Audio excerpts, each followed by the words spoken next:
Азыр аксап баскан каарларды же болбосо белин кармап калган улгайган ата энелерди эле эмес, жаштарды да көп кездештиребиз.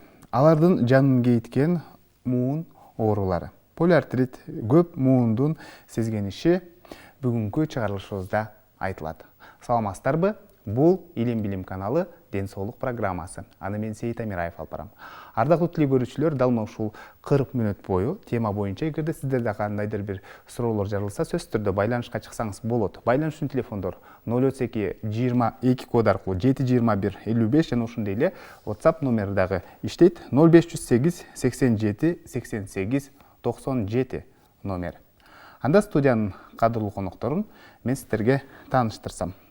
Бактыбек Пратов, кадам ден соолукту чыңдоо жана калыбына келтирүү медициналык борборунун жетекчиси, дарыгер, травматолог, кинезиотерапевт, ортопед. Жана ошондой эле кийинки коногубуз Тамырлан Абдыкадыров, Ош областар аралык балдардын клиникалык ооруканасынын ортопед, травматолог, дарыгери.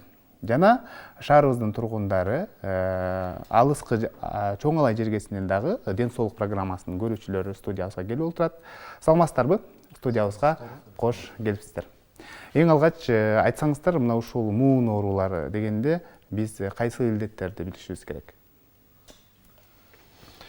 Муун оорулары азыркы өзүңүздөр билгендей эле 10 адамдын 6-7-өсү бул оору менен жабыркап келет.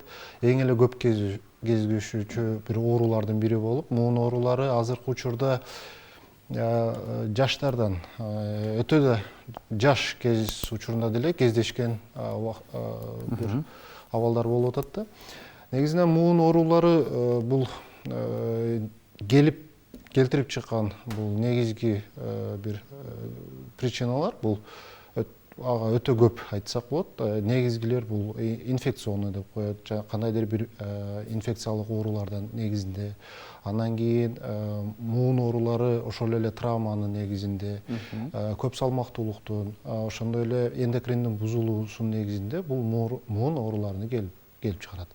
Ал эми алсак, муун оорулары бул тизе, жамбаш, ошол эле желке муундары, анын өзүнө жараша бир белгилери бар. Эң эле көп кездешүүчү муун оорулардын бирөөсү бул тизе муун оорусу. Ошол латын тилинде айтканда гонартроз же болбосо гонартрит деп ооруну айтылат. Бул муун оорусу мындайча айтканда медленно прогрессирующий деп коет. Мындайча акырындап келип муун оорусунун бузулуусу бул өтө акырындап келгендиги үчүн биздин бейтаптар, адамдар көп көңүл бурбай, бир аз гана ошол осложнение деп коет, өтүшүп кеткен учурларда кайрылган убактар көп да. Ошого качан гана өтүшүп кеткен убагында эмес, алдын алсак, бул өтө бир муун ооруну, негизги гонартроз деп коет, ошол ооруну алдын алсак болот. Гонартрит деген бул ошол эле сезгенүүсү муунун, анан гонартроз жана гонартрит деген ооруну толугу менен мындай так диагноз коюу үчүн бизге көрүү зарыл биз муундарды. Анан эч бир убакта гонартроз жана гонартрит деген же болбосо коксартрит или коксартроз деген ооруларды бири-бирине байланыштырбай. Анын дарылоо процесси дагы башкача болот. Ошон үчүн мен айтарым, муун ооруну качан гана өтүшүп кеткенде эмес, алдын алуу болсо, бир дарылоо мындай прогнозу дагы өтө бир жакшы жыйынтыкка жетсе болот да. Жакшы, Тамырлан, эмнени кошумчалайт элеңиз? Кошумчалай кетчү нерселер бул жерде биздин кесиптешим бардыгын айтып өттү дейм. Бирок кошумчалай кетчү нерсе бул жерде балдарда дагы, азыр балдарда дагы аябай муун оорулары жашарып бара жатат. Ошол эле убакта балдар ошол кээде туура эмес тамактануудан да келип чыгып калышы мүмкүн бул нерсе. Ошол организмде кальцийдин жетишсиздигинен муун оорулары, бат неме өнүгүп же ошол эле кезде бизге ар кандай дарт менен кабылып же болбосо ошол эле балдарды биз операциялык жол менен айыктырып калган учурлар кездешет. Жана болсо балдарда бул эки топко бөлүнүп кетет, тубаса жана тубаса эмес. Тубаса оорулар дагы кездешет. Бүгүн эми тубаса эмес, ушул инфекциялык жол менен гана кездешкен муун ооруларды маек курсак.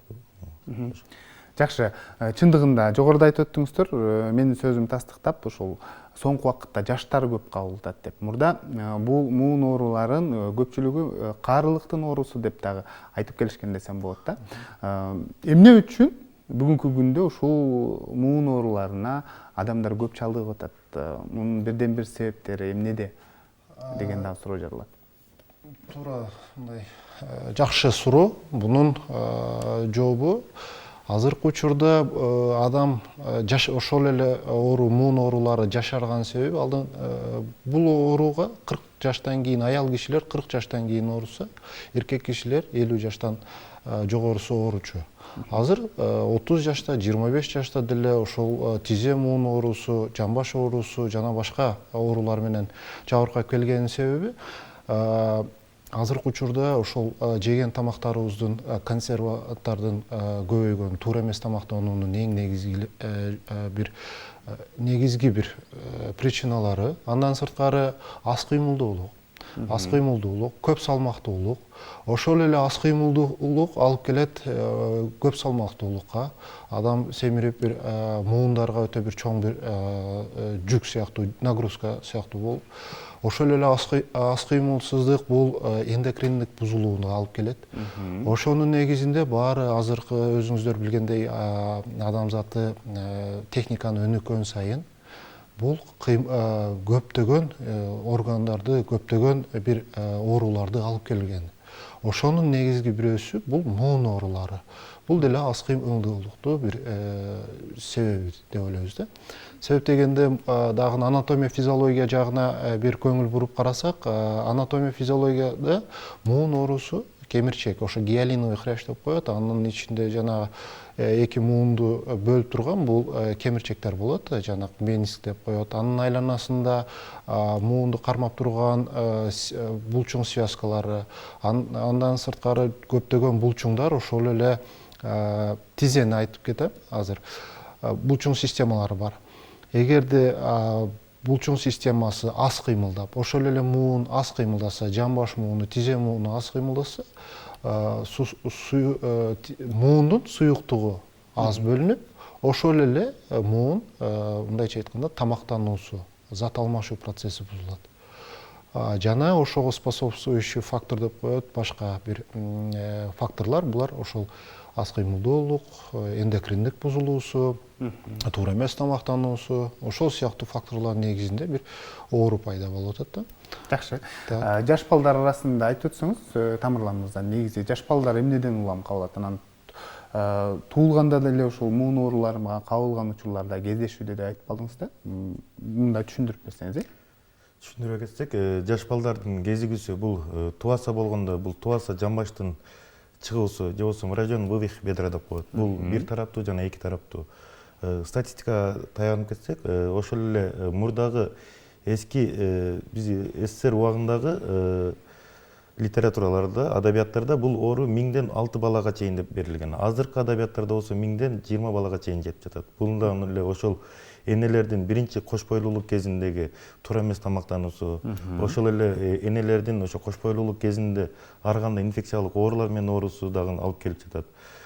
Андан кийин ошол эле муун оорусуна ювелирный артрит деп коет, же болбосо жаш балдардын артрити деп коет. Ал дагы аябай көп кездешүүчү оору. Ал инфекциондук жана инфекциондук эмес да болуп бөлүнөт. Инфекциондук болгондо бул ошол муунга кандайдыр бир же болбосо муунга түшкөн инфекциянын айынан муун жабыркайт. Муун жабыркаганда кээ бир ата энелер аны жакшы балага көңүл бөлбөй өзү мындайча айтканда традиционный медицина менен, народный медицина, элдик медицина менен дарылап баланы өтүшүп кеткенде келет. Ал убакта ошол эле ошо гиалиновый хрящ деп кесиптешим айтты, ошол хрящтар эрип кетет дагы, асептикалык некроз деп коет. Муундун башы уже мындайча айтканда желий баштайт. андайда көп учурда операция жол менен айыктырганга туура келип калат балдар. Же болбосо бала жаштайынан эле инвалиддик креслого, же болбосо инвалиддик ортопеддин каттоосунда болуп калып жатат да.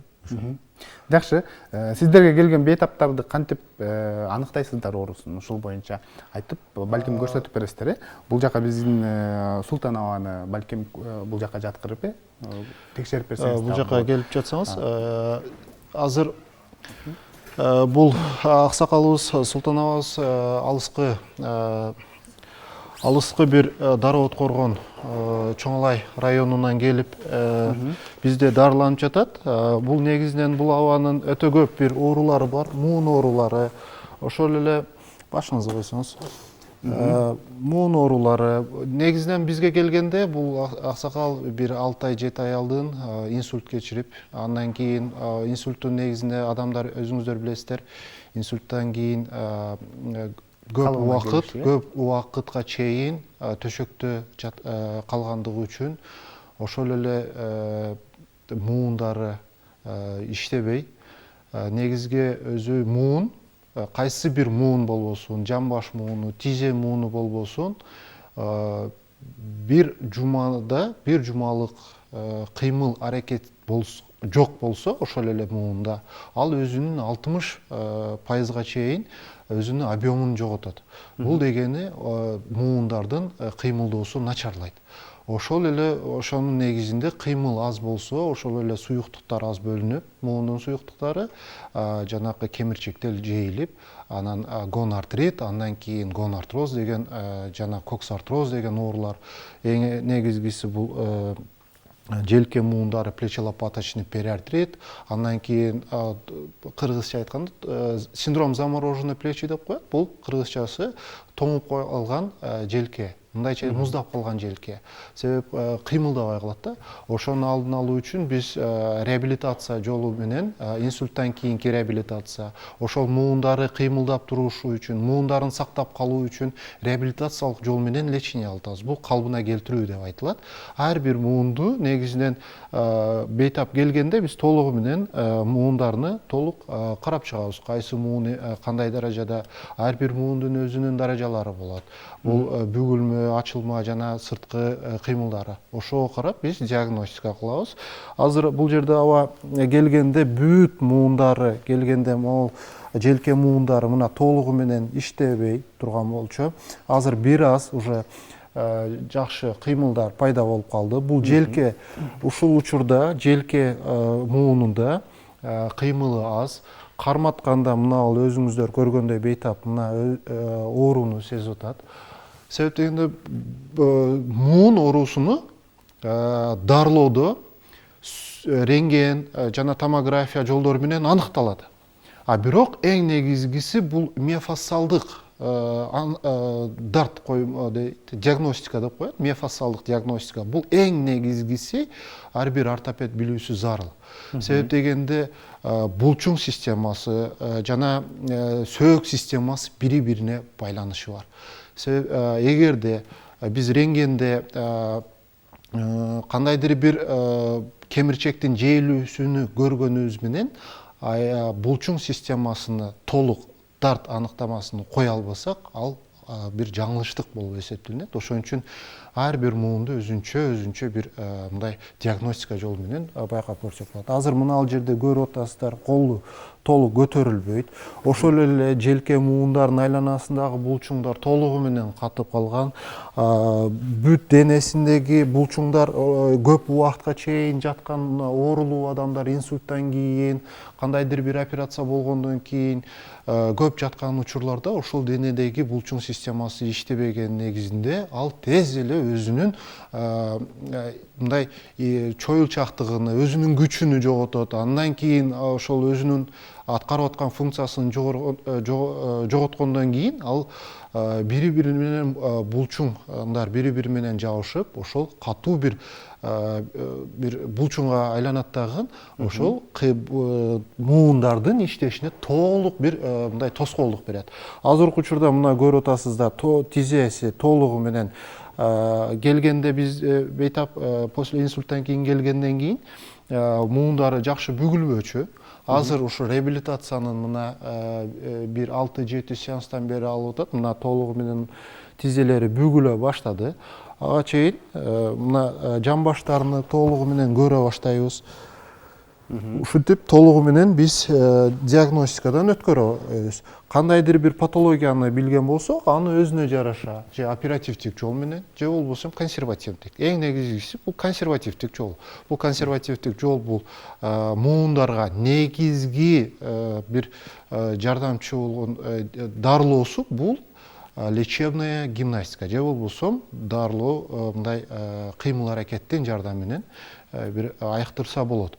Дары дармектер булар оору басуу үчүн кошумча бир витамин комплекс же болбосо хондропротекторлор деп коет. Ошол сыяктуу дарылар менен дарыласа болот. Ал эми негизинен өтүшүп кеткен учурлар болот. Тизенин гон-артроз жана артрит деген оору бар да. Артрит дегенде бул тизенин же болбосо жамбаштын бул воспалениясы, сезгенүүсү болуп эсептелинет. Анан артроз дегенде бул кемирчектин жейилип кетүүсү. Ошон үчүн мен көрүүчүлөргө айтарым, өз убагында артрит бул дарыласа болот, бирок артрозду кемирчек жейилгенден кийин аны калыбына келтирүү өтө кыйынга тургандыгы үчүн аны ошол гонартроз, коксартроз же болбосо артроз оорусуна алып келбөө үчүн алдын ала бир ортопедтерге кайрылсаңыздар деп айтам да. Жакшы. Мындай ыкма менен текшерүү мисалы жаш улгайып калгандар үчүн кооптуу эмеспи? Себептегенде сөөктөрү аябай мурт келет да жаш улгайган аталардын, энелердин. Бул жерде эч кандай бир зыяны жок, эч кандай бир бул миофасциалдык обследование деп коет. Бул диагностикасы бул эч кандай оорунун төшөктө жаткан катуу бир жаткан ооруларга деле бул миофасциалдык диагностика өткөрүлсө болот. Эч кандай зыяны жок. Толугу менен биз булчуң системасыны кандай даражада иштеп аткандыгын, кандай чоюлчактыгы бар, анан тизелер канча даражада иштеп атканын толугу менен көрсөк болот. Эч кандай зыяны жок бул. Жакшы. Так. Мына ушул ооруну аныктоодо мисалы чоңдор негизинен айтышат да, чоңдорду аныктаган бир аз жеңилирээк деп айтышат да. Жаш балдар кээде айта албайт да, ошо жаш балдарда кандай? Жаш балдарда бул ооруларды аныктоо үчүн жакшысызбы? негизинен Султанова, жакшысызбы? Ар бир оорулар, ар бир же болбосо төрөлгөн бала 1 айлык же болбосо 2 айлык убагында ортопедтин көзөмөлүнөн өтүш керек. Ортопедтин көзөмөлүнөн өтүп жаткан учурда ал жерде тийиштүү бизде текшерүүлөр жүрөт. Алар кандай болот? Ошол эле жамбаш муунун ачып көрөбүз. Ошол биринчи жамбаш муун эгер бир жагы кыска болуп калган болсо буттарынын аны дагы тийиштүү рентген обследование деп коет. Рентген изилдөөнү жүргүзүп көрөбүз. Андан соң эгер баланын да ошо жамбаш сөөгүнүн тубаса чыккандыгын аныкталат. Ошол эле убакытта тубаса тойтук деп коет. Тубаса тойтук бул бала төрөлгөн күндөн баштап гана бери эле көрүнө баштайт ал. Себеби көзгө көрүнгөн оору. Ушул жамбаштын чыкканын аныктоо үчүн бул балдар ар бир өзү бала 2 айлыкта ошо ортопедтин көзөмөлүнөн өтүшү зарыл. Мен ошо бардык эле мекендештерге кайрылып кетет элем. Себеби биз бул убакта кечиктирип коюп жатабыз да, кечиктирип балдар 1 жашта же болбосо 2 жашта басканда гана келип калат. Басканда аксап калат. Же болбосо 2 тараптан чыга турган болсо, 2 тараптан чыга турган болсо, анда бала мына өрдөк окшоп же болбосо мутинная походка деп коет. Өрдөк окшоп басып калат. Ошолор дагы эртерээк келип көрүнсө аябай жакшы болот деп. Жакшы. Бизде байланышта көрүүчүбүз бар экен, анда кабыл алып түз эфирге алып чыксак, саламатсызбы? Кош келипсиз. Кандай сурооңуз бар? Биз сизди угуп жатабыз. Аллах саламатсызбы? Саламатчылык. Мен врачтарга суроо берейин дегенмин. Айта бериңиз. Алло. Айта бериңиз, биз сизди угуп жатабыз. Мен кече жакында операция болуп чыктым да, жамбаштан дагы артроз тууралуучу. Ошон үчүн мен энди канча айга чейин мен колдук жакта жүрөм. Азырча канча айга чейин колдук жакта жүрүшүм керек да, канча айдан кийин колдук жакта жашашым керек. Шу тууралуу айтып берсеңиз деп суранып сизден. Жакшы. Суроо түшүнүктүү болду, Өтө мен күткөн бир суроо болду. Бул жамбаш сөөгүнү операция кылып алмаштырдым дейт. Бул эндопротез таза бедренный суставы жамбаш сөөгүнү алмаштырып эндопротез койдурдум дейт. Негизинен бул жамбаш эле сөөгү ошол кокс артроз оорусунан кийин кандайдыр бир травма негизинен ушул жамбаш сөөгү диагностика, миофасциалдык диагностика өткөрүп жатканыбызда бул аз кыймылдуулук. Жамбаш эч жака кыймылдабай, ошонун негизинде жамбаш бири-бирине толук жабышып же кемирчектер жейилип кеткенден кийин оперативдик түрдө гана дарылайт. Буну эндопротез деп коет, жамбашты толугу менен алмаштырат. Аны негизинен бул эндопротезди койдуруунун алдында бул эндопротез операцияга даярдануу керек. Операцияга даярдануу жок дегенде 2-3 ай болуу керек. Себеп дегенде омуртканын, то есть жамбаш сөөгүнүн жана ошол эле жамбаш муунун башынын айланасында көптөгөн булчуң системалары бар. Ошол эле колдун, буттун булчуңдарын толугу менен күчкө киргизип, себеп дегенде ал муунду алмаштыргандан кийин ошол муунга күчтү азайтуу үчүн колубузда дагы күч болушубуз керек, башка мына соо бутубузда дагы күч болуш керек, себеби ал муунга жүктү азайтуу үчүн. Анан эми дагы бул эже айтып атат, качан бассам болот, качан колтук таяк менен бассам болот. Негизинен бул операциядан кийин 1 жумадан кийин реабилитация башталуу керек. Реабилитация деген калыбына келүү, операциядан кийинки калыбына келүү дейт. Себеби канча эрте баштасак, кээ бир учурларда оорулууларыбыз, пациенттерибиз муунду алмаштырат, бирок ошол эле оору, жамбашындагы оорулар дагы деле бар. Дагы деле ошол кыймылсыздык бар, дагы деле отуруп тура албай калат. Анда операциянын эч кандай жыйынтыгы болбой калат. Ошон үчүн пациенттерибиз ортопедтин жардамы менен операция болгондон кийин ортопедтерибиз эң эрте эле ушул реабилитация жолу менен айыктыруу, кийинки калыбына келтирүүгө бир кандайдыр бир клиникаларга, реабилитационный центрлерге жөнөтсө, эртелетсек өтө бир жыйынтыкка келебиз. Себеп дегенде азыр бул эженин айтышы качан колтук таяк. Бул колтук таякты негизинен реабилитациядан өткөндөн кийин 1 айдан кийин толугу менен колтук таяксыз гана жүрсө болот.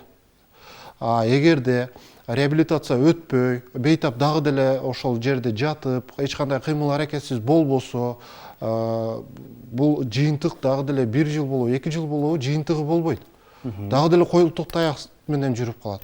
Ошон үчүн операцияны туура жасагандан кийин, операциядан кийинки калыбына келтирүү процессин, мындай убактысын эртелетсе, өзүнчө бир реабилитационный центрлерде калыбына келтирсе, 1 ай, кеминде 1 ай, көбүндө 1 ай колтук таяксыз толугу менен басса болот.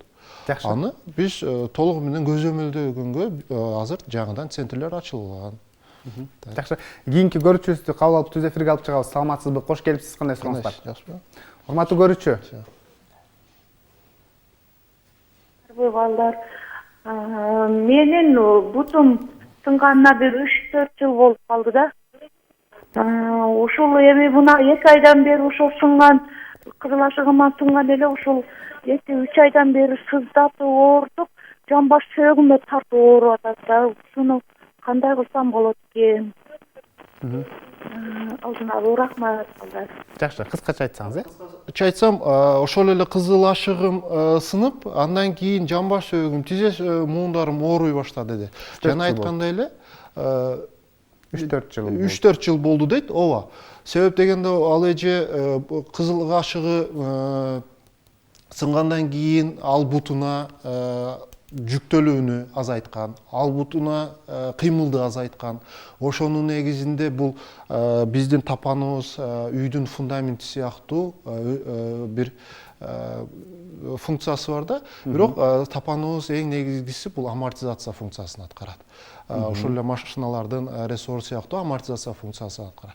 Эгерде бул амортизациясы жок болсо, өйдөдөгү муундарга жүктөлөт. Андан кийинки ал эже 3 жылдан бери 3-4 жылдан бери 2 айдан бери бирок ооруп кеткен. Кыймылы азайган сайын ал муундар өзүнүн функциясын толугу менен аткара албай, ошол жана жана айтып кеткен кемирчектер акырындап жейиле баштайт. Мына 3 жылдан бери эч кандай бир дарылоо көңүл бурбады. Негизинен келип аягы эмне болду?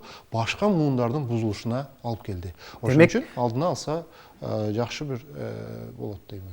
Демек сиздерге кайрылыш керек, текшерүүлөрдөн өтүш керек, э? Толугу менен ортопедтердин көзөмөлүнөн өтүп, диагностика өтүп, эртерээк кайсы бир муун сынбасын, башка соо муундарды профилактика кылып туруу зарыл. Жакшы. Жогоруда Тамырлан мырза айтты да, бүгүнкү күндө балдарды мисалы рентгендик изилдөөдөн, ушундай изилдөөлөрдөн кийин дагы ушун диагноз коюлат деп айтты да. Анан Бакыт мырза, сизге суроо берсем, сиздер ушул дайыма эле ушундай кармап эле ушундай диагноз коесуздарбы, же болбосо рентгендик изилдөөлөр да керекпи? Бул жана айтып кеттим го, муун оорусуну кошумча биринчиден миофасциалдык обследование толук муундун өзүнүн функциясын аткаруу функциясыны көрөбүз. Жана айткандай эле булчуң системасы, булчуңдун айлана ошол эле связкаларды толугу менен көрөбүз. Анан кошумча рентген, томография жана башка лабораториялык жардамдар менен кандайдыр бир муун ооруларды, себеп дегенде иммунный системалардын оорулары бар, ошолорду лаборатория жардамы менен аныктасак болот. Жакшы. Тамырлан мырза. Кошумчалай кетчү жер изилдөө, бул жерде азыркы убакытта дагы бир жакшы муундардын изилдөөсү бар. Бул эч кандай бир рентгенден нурдануудан корксок, томографиядан нурдануудан корксок, бул жерде ультра үн диагностикасы. Ал дагы азыр биздин ош жергебизде аябай жакшы бир өнүгүп өрчүп баратат десем болот. Себеби ошол эле ультра үн менен ошол тизенин кайчысымал же болбосо крест-сымал связкаласын, байламталарын көрсөк болот, менискти көрсөк болот, ошол эле тизедеги жамбаштагы чыкканын дагы көрсөк болот жаш балдарда. Ошол дагы кошумчалай кетчү изилдөө болуп эсептелет. Жакшы. Биз маегибизге бир аз тыныгуу жарыялайбыз. Азыр болсо видео материалга кезек берсек, андан соң кайрадан жолугушабыз.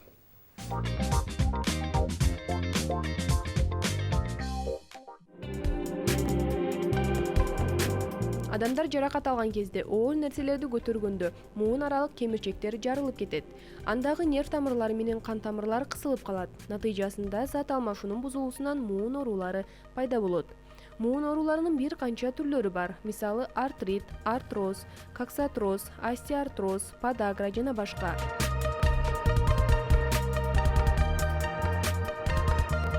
Муун оорулары адам организмде тукум куучулуктан жана улгайган сайында пайда болуусу мүмкүн. Убакыт өткөн сайын пайда болгон муун оорулары менен ооругандарга тамеки чегүү, ашыкча салмак жана түрдүү аллергиялар таасир берет. Ошондой эле муундардын оорушуна төмөнкү нерселер себеп болот.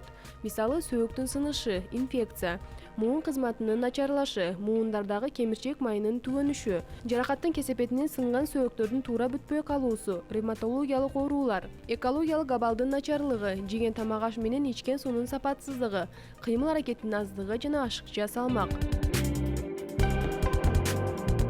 Организмде кальций менен натрийдин жетишпөөсүнөн муундун кыймылдоосу төмөндөйт. Ошол үчүн үй жагдайында эчкинин сүтү, капуста ширеси менен муунга пайдалуу ыкмаларды колдонууга болот. Ооруган муунду бал менен сүйкөп, капустанын жалбырагын жумшартып, 3-4 саатка ороп таштаңыз. Бул ыкманы 10 күн аралыгында жасоого болот. Бир сарымсакты эзип, 100 грамм лимон ширесин кошосуз. Лимон менен сарымсак калдыгын кайнаган сууга салып, жылуулап жаап коюңуз. Күнүнө уктаар алдында ушул аралашманы ичсеңиз болот. Дарылоо ыкмасы 10 күнгө созулат. Муун оорусу омуртканын кызматына таасир берет. Организм чарчайт. Адистердин айтуусу боюнча, бул ооруну дарылабаса, майып болуп калуу коркунучу жаралат.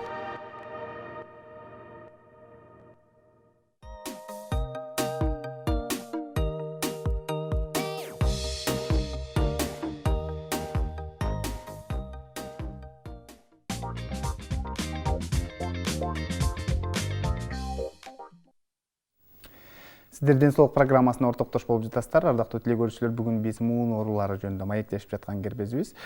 Жогоруда көрсөтүүнүн башында айткандай эле, биздин студиябызга атайын Ден соолук программасынын көрүүчүлөрү дагы алыскы чоң Алай жергесинен келип отурат. Азыр Айчүрөк энеге мен кайрылсам, сиз дагы ушул көп убакыттан бери жогоруда айтып өттүңүз да, эфирден сырткары муун оорулары менен ушул муун ооруларынан жабыр тартып келем деп да. Канча убакыттан бери ушул муун ооруларынан ушул жабык тартып келесиз? Ушул боюнча айтып берсеңиз. Мен 61 жаштамын. 40 жашымдан бери эле ушул тизем, колдорум, мүрүлөрүм, анан белим дагы ооруп жүрөт, грыжа болуп. Ушул Кандай дарыланууларды больницалардан көп эле лечение алдым, частный больницаларга жаттым, башка больницага жатып үй дәрилерди убактылуу сакайып кайра эле ооруп атам. Анан жакында ушул Кадам деген клиника ачылыптыр, ошол жерде жаңгы тренажерлордун немеси кыймыл аракет менен дарылайт угу ошого келип, азыр жакшы, Кудайга шүгүр. Жардамы жакшы экен, жакшы лечение алып жатабыз. Жакшы. Ушул жерде мен Тамырланга кайрылгым келип турат да, бүгүнкү күндө салттуу медицинада дары көөлдөр менен дарыланат. Жогоруда эне айтат да, ушул көп жылдан бери ооруйт эле, анан убактылуу басып кайра эле ушундай болуп атат, эмне үчүн деген да суроо. Бул муун оорулары өнөкөт оорулар деп түшүнсөк болобу, же болбосо толук сакайса болобу? Бул оорулар көбүнчө бул өнөкөт ооруларга да катарына кирет. Анткени бул дарыларды алганда бул симптоматикалык деп коет. Ошо оорунун ооруп жаткан убакта белгилерин гана баса алат. Жана оорунун патогенетический деп коет, патогени. Ал деген оорунун келип чыгышы, оорунун ошо пайда болуу механизмин эч кандай токтото албайт. Ал үчүн ал ошол албетте бул эгер адам мындай салмак, ашыкча салмакта болсо, ашыкча салмактан арылуу зарыл. Биринчи кезекте. Андан кийин ошо адам көбүрөөк кыймылдаганы эң жакшы. Көбүрөөк кыймылдаган сайын бул муун оорулардын муун канчалык көп иштеген сайын ошончолук бул оорунун дагы алдын алабыз, жана ошол келип чыгуунун дагы алдын алып калсак болот бул жерде. Ошо биринчи бул оору белги берет. Белги ошол эле убакта ревматический атака деп коет. Ошол атакасын белгилерин жана ошол белгилерин жок кыла алсак, андан кийин ошол келип чыгуу механизмдерин толук кандуу жок кыла алабыз. Өтүшүп кеткенден кийин ал белгилерин жок кылган менен механизм кайра күчүнө кирип өрчүп өнүгө берет оору. Жакшы, сиздин айтууңузга караганда, эгерде бейтапканадан, ооруканадан дарылангандан кийин сөзсүз түрдө бул жерде реабилитация керек. Керек бул жерде. Реабилитация керек болуп, ошол мен сакайдым деп эле өзүн карабай кое турган болсо, сөзсүз түрдө бул оору кайталанып калышы толук. Бакыт мырза, сиз кошуласызбы буга? Ошол сиз айткандай эле, ооруну биздин бейтаптар оору менен күрөшүп калды да. Больницаларда оору ошол дары дармектер менен сакайгандан кийин оорулуулар өздөрүнү жакшы сезип, муундардын оорулары кеткенден кийин ал муунду кайра өзүнүн мындай көзөмөлүнөн бир аз алыстатып коет да. Ошол негизинде муун кайра эле бул оору жок болсо, муун сакайып кетти деген бир аз жаңылыштык болот. Ошон үчүн муун дагы деле гонартроз, коксартроз деген оору канчалагы муундарды иштетип турсак, ошону кайрадан толугу менен өзүнүн даражалары бар да, биринчи, экинчи, үчүнчү, төртүнчү даражага чейин. Үчүнчү даражага чейин консервативдик түрдө дарылап бир аз бузулуу процессини не кылсак болот. Анан төртүнчүдөн кийин эндопротез деп коет. Муунду алмаштыруу зарыл болот. Ошон үчүн бул дары дармектер бул ооруну гана басат. Толугу менен не кылуу үчүн аны көзөмөлдөн реабилитациядан өтүп, кыймыл аракетти күчөйтүү зарыл. Жакшы. Саламатсыздарбы? Мен жамбаш сөөгүмдөн операция болгум дейт, 8 ай болду дейт. Бирок дагы деле оорутуп атат дейт. Канча вакытка чейин ушундай оорутушу мүмкүн деген суроону алыптыр да. Кыскача айтсам, ошол жанакы буга чейин операциядан алдын ошол жамбашы ооругандан операция кылдырган да, ошол бейтап, суроо берип аткан бейтап. Бирок ооругандан кийин операция кылды. Ал жерде жанакы бейтабыз айткандай коксартроз деп коет, кемирчек жейилип кетти. Жамбаш сөөгүнүн башы жейилип кетти. Аны алмаштырды. Ал жерде сөөгү жок.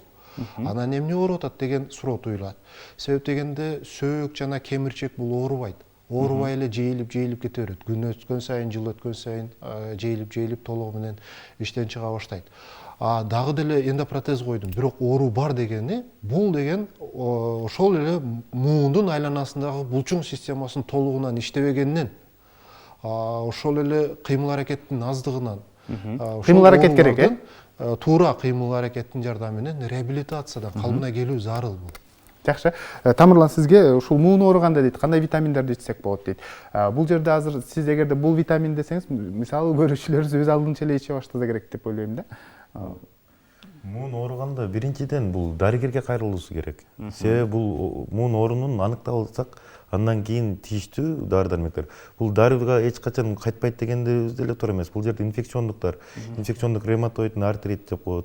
Ошолор булар дарынын күчү менен кайтат. Ошол эле тийиштүү дарылар, поддерживающий же болбосо колдоочу дарылар деп коет. Аларды алып колдонсо алда кайтат. Анан тийиштүү ошол эле убакта айтат эле мен, урматтуу теле көрүүчүлөр, сиздер эч качан мына газдалган суудан алыс болсоңуздар. Газдалган суулар бул организмге түшкөндө бүт керектүү микро элементтерди алып чыгып кетет. Андан кийин бат оорусу, ошо муун ооруларынын жашайышы дагы ушудан келип чыгат. Анан ошол эле жаңкы консерванттар, ошолордон алыс болуусу зарыл. Канча дары ичип, кола, фанта ичкен менен ал эч кандай таасирин бербейт. Жакшы. Кийинки суроо, саламатсыздарбы, менин атам инсульт болгон дейт, анан колу иштебей калган дейт. Аны калыбына келтирсе болобу, канча убакыт керек деген суроону калтыртты да. Мен айтып кетсем, бул кыскача инсульттан кийин кандайдыр параэсплегия деп коет. Бул эми нерв жактан ошонун кыймыл аракети жоктугунан. Эми аны толугу менен муун, айттым го жана айткандай эле, 1-2 күн муун иштебесе, ал өзүнүн функциясын жогото баштайт. Ал жактан сигнал, мээден сигнал келбегенине байланыштуу колу иштебей атат. Бирок ага карабастан биз муундар толугу менен иштетип туруу керек. Пассивный, активный кыймыл аракетти. Демек калыбына келтирсе болот. Келтирсе болот, акырындап. Кийинки суроо негизинен мына ушул муун ооруганда, мисалы невропатолог же болбосо ортопед, травматологдорго кайрылганда көбүнө айтышат, ушул улгайганда ушул кандайдыр бир суюктукту иштеп чыга албай, аны сырттан берип туруш керек, витамин аркылуу берип туруш керек деп айтышат. Ал эми кээ бир дарыгерлер болсо четке кагат, кыймыл аракеттин улам бул суюктук жаралып турат деп да. Ушул кимисине кошулат деңиздер? Анан чындыгында эле улгайган убакытта, мисалы 60 жаштан кийин эле же болбосо 70-ке жакындап калганда ушул витаминдерди сырттан алып турган дуруску деген суроо жаралат да. Бул соңку суроо кыскача экөөңүздөрдөн элек. Биринчиден бул муундагы суюктуктар булар өзү муундан иштелип чыгат кыймыл аракеттин негизинде. Бул синевал суюктук деп коет. Ошол эле учурда бул адам улгайган сайын ал суюктук азая баштайт. Ошол убакта ушу муун оорулары келип чыгат. Аны азайтуу үчүн ошо диетаны так кармап, жана болбосо ошол эле учурда тийиштүү жылына 1 жолу же болбосо 2 жолу улгайган адамдар ортопедтердин, невропатологдордун көзөмөлүнөн өтүп турусу зарыл. Бакыт мырза, соңку суроо, кыскача жооп берсеңиз 1 минут убакыт. Муун оорусуну кандай десем, бул инфекциондук түрүндө сиз айткандай эле сырттан кандайдыр бир суюктуктарды куюу. Бирок бул суюктук жана айткандай эле симптоматический лечение болот. Муундун өзүнө шарт түзүп берүү керек. Кыймыл аракет керек. Муун өзүнөн суюктук бөлүп чыгармай сайын ал муун эч калыбына келбейт деп ойлойм. Ошон үчүн тийиштүү бир врачтар, ортопедтердин көзөмөлүнөн өтсө, толугу менен бир консультация берет деп ойлойм. Жакшы, бизге көптөгөн суроолор келди. Телефон номерлерди айтып койсоңуздар болот. Себептен сиздерден кеңеш уккусу келип аткан көрүүчүлөрүбүз байланышты. Биздин Дарек Ош шаары Юго-Восток микрорайону, ал жерде Кадам ден соолукту чыңдоо жана калыбына келтирүү борбору жайгашкан. Бул жерде реабилитациялык түрдө кандайдыр бир жардам алса болот, дарыланса болот. Телефон номери 0556 10 70 20. Тамырлаңыз. Урматтуу теле көрүүчүлөр, биздин Дарек ошол Оштоо область аралык балдар клиникалык ооруканасы, телефон номер 0777 738 738. Жана ошол эле биздин оорукананын өзүбүздүн бөлүмдүн телефон номери 032 22 коду менен 8 29 15 номерине чалып дагы маалымат алсаңыздар болот. Жакшы, сиздерге рахмат айтабыз. Аябай жакшы маек курдуңуздар. Ийгиликтер болсун, ушул элдин саламаттыгы үчүн дайыма алектенип жүрө бериңиздер. Ушун менен Илим жана билим телеканалынын ден соолук программасы өз соңуна келип жетти. Аны мен Сейит Амираев алып бардым. Кайрадан эфир аркылуу амандашканча сак саламатта туруңуздар.